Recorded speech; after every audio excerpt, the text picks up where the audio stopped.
Good morning, certified doers. Today I want to talk about elections. Yeah, and I need us to uh, do what I think grown people do when they hear the smoke alarm going off. Right? I don't know about you, but when I hear that smoke alarm going off, it's not time to panic or to pretend you don't hear the smoke alarm. It's trying to get your tail out the house. What I want to do, our terminal objective for today is by the time we finish, I want you to understand who is involved with what's happening with elections, what happened, why is this different from any other time, and what Virginia already has in place, and where we still might be exposed, and then what you can do about it. I think what you're going to learn today is that much of what happens is rooted, much of the flashpoints, right? If we'll keep that fire alarm analogy, that flashpoint happens at the local level. And that's with many issues. I bet I could ask all of you right now, what's a local issue that feels like a flashpoint for you that could just if burn all the way up to the federal level, right? Like there's there what is the flashpoint? Most time that's at the local level. In this case, for us, I've said this before, like democracy, it's not like a self-cleansing thing. And it doesn't just like operate on the vibes that we have. It genuinely does run on people's laws, paper process, and some levels of accountability. So the other day, the Wayne Mullen, or I can't think of his last full name, it's like a double first name, who is head of DHS, which stands for the United States Department of Homeland Security.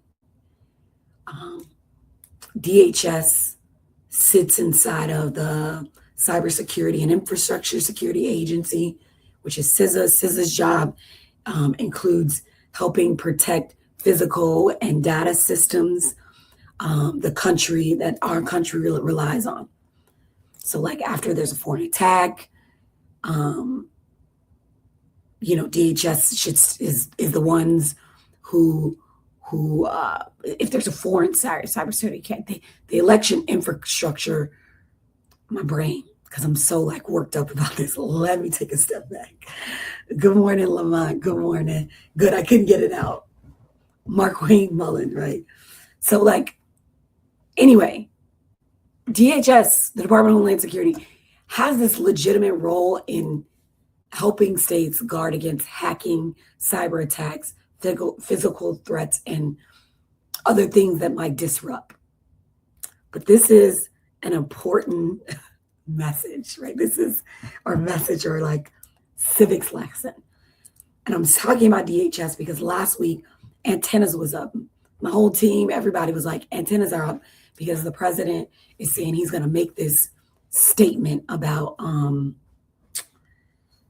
elections and election frauds and things like this. We are holding in hands, and thank you, Kifa. We are holding in hands our own fragility as a country right now. So he puts a message out on Wednesday, and I think by Friday, Mark Wayne Mullen, the head, the secretary, the head of DHS says something that everybody's antennas should have gone up. So I said they help with cyber attacks, right? Helping administer election security is not the same thing as controlling elections, right? Like, it's not the same thing. Our Constitution gives states, and this is why, I feel like a middle child at the state level. Y'all hear me say this, the middle child. The Constitution gives states the primary responsibility. So me, all the delegates, all the senators, for establishing the mechanics of congressional elections. Well, Congress may pass federal election laws that override some of the state's rules. The Constitution does not give the president a freestanding power to personally rewrite state election procedures. Period. You can go to congress.gov and check that out, right? Check that thing out. The federal government does have a role, but the president, Congress, DHS, the Department of Justice, state legislators, and the local election officials do not have all the same roles. That distinction matters, right? So, back to these elections, right? This distinction that I'm talking about, okay, I'm going to say that again. Congress, the president, the Department of Homeland Security, DOJ, Department of Justice, state legislators, local election officials, we don't all play the same role in elections, and I need us to be very clear on that. So here's what happens. On July 16th, let's pull it all together. Get it. And I love keeping it, Jackie. You got this. Get it together. July 16th, President Trump announced that he had ordered DHS, the Department of Homeland Security, to notify states about people, the administration, sort of identifies as non-citizens. Okay. So he's like, yo, Department of Homeland, here are the people we're identifying as non-citizens, particularly on our voter rolls, and to direct states to remove all of them. So he's like, yo, it's all these people, you need to remove them, as if we don't already have a process, or as if they're actually non-citizen folks on the rolls, right? Creating a problem that he wants to solve, right?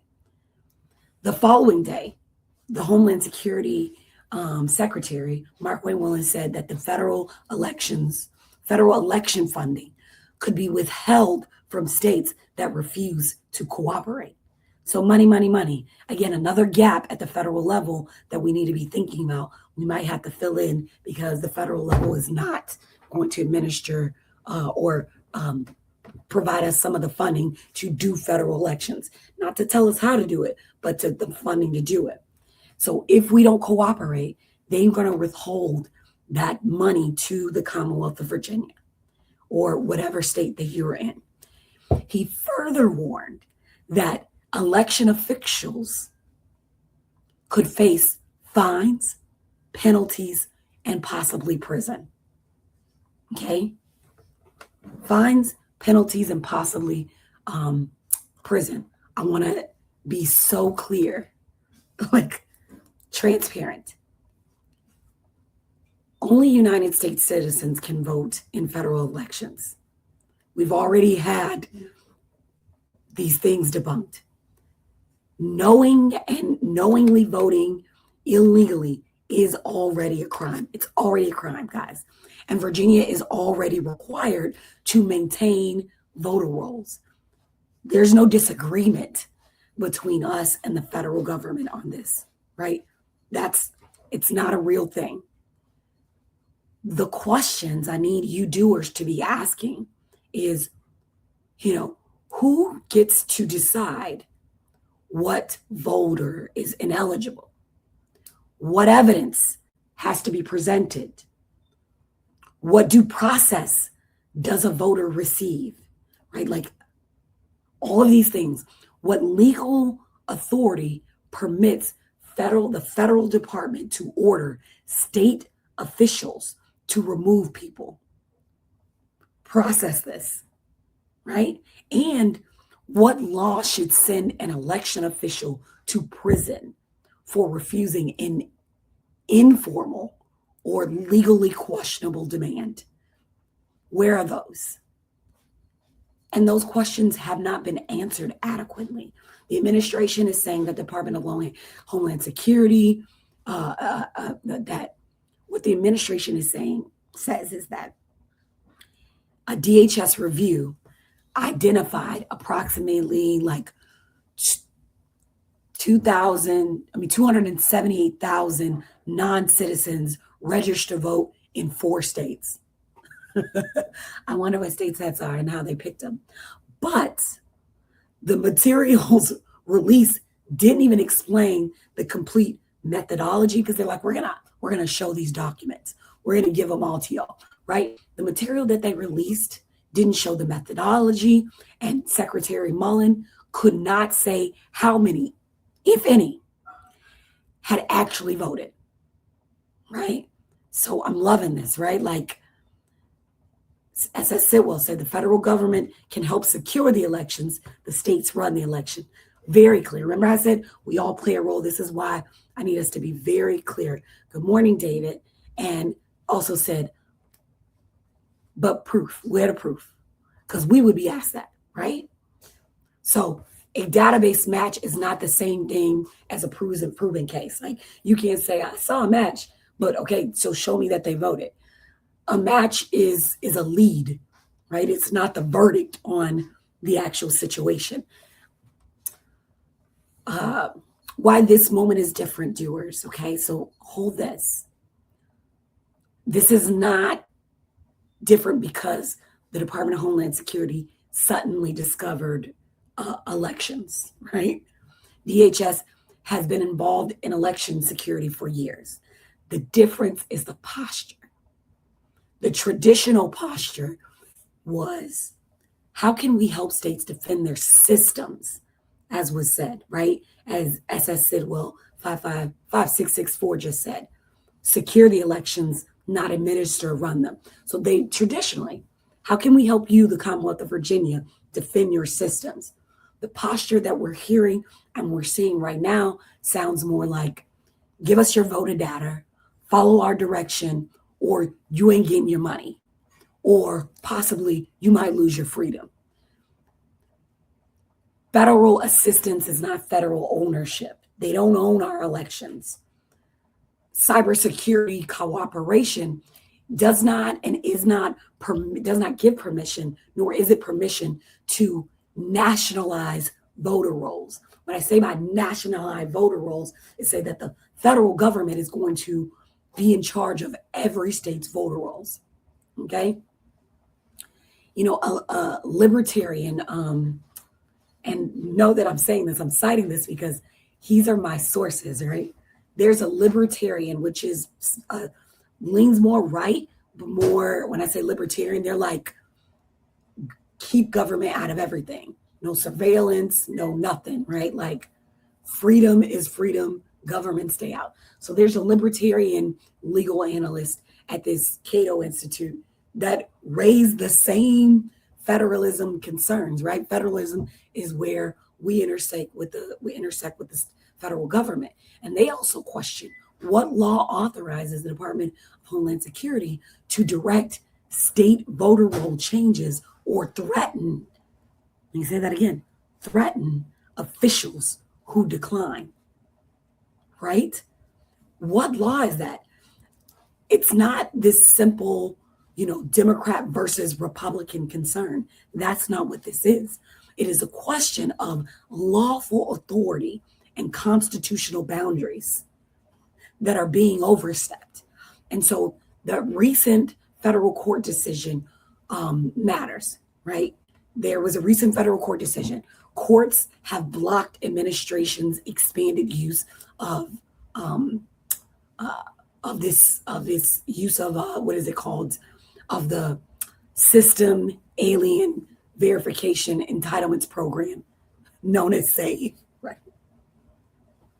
Okay, so SAVE, they know for mass voter screening, and the courts have blocked substantial parts of the presidential executive orders attempting to change election procedures, right? The courts have already said some things, and listen, those folks are deciding when they do not listen to the courts. So one judge, y'all, put this in your pocket. And I went to investigating.com, try to cite my sources, and I went to congress.gov to sort of look at the oversight and the processes that I'm talking about here.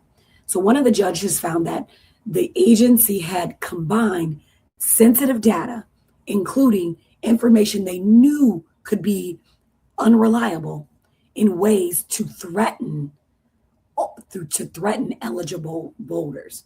So what I'm saying is not, in theory. These things are not in theory. The administration is trying to apply pressure, even while major portions of its proposed system are being challenged or blocked in court. So why does this matter to regular people like us? And also, it matters to me as a elected official, as a state legislator, because I need to understand what the state's powers are and where we should be stepping in, which I haven't asked for that. But because voter databases are made by humans, right? They're made by humans, governments and computers, and all three of them can be wrong, right? They're all fallible. A person may have become a naturalized citizen after an immigration record was completed, right? Two people could have similar names. An address could be outdated. A birth date can be incomplete, right? A database can show that somebody's status was what it was is not what it is today. So when the government treats an imperfect database as a questionable truth, eligible voters can be forced to prove themselves innocent just to exercise their right to vote. Right? Well, wild, right? Wild. And when election officials are threatened for following the state's law rather than some political demand that's being made by this president and his administration, it can create fear, confusion, and even resignations and instability inside the very systems we need to function. We're already having a difficult time getting folks to be election officials. So the thing about this administration saying safe and secure elections or fair elections is that I think common knowledge would be for us is to know that we don't protect elections by terrorizing the people who run them. That does not compute. An educated idiot might think that we protect elections by terrorizing the people who run them, but that's not the case. And so that's why this is so important. That's why I need you to know that when we see this, we're seeing this happen, that they're treating this imperfect database as a questionable truth, right? I'm saying this again. Eligible voters can be forced to prove themselves. That's why this matters. What happened last week matters to you all, okay?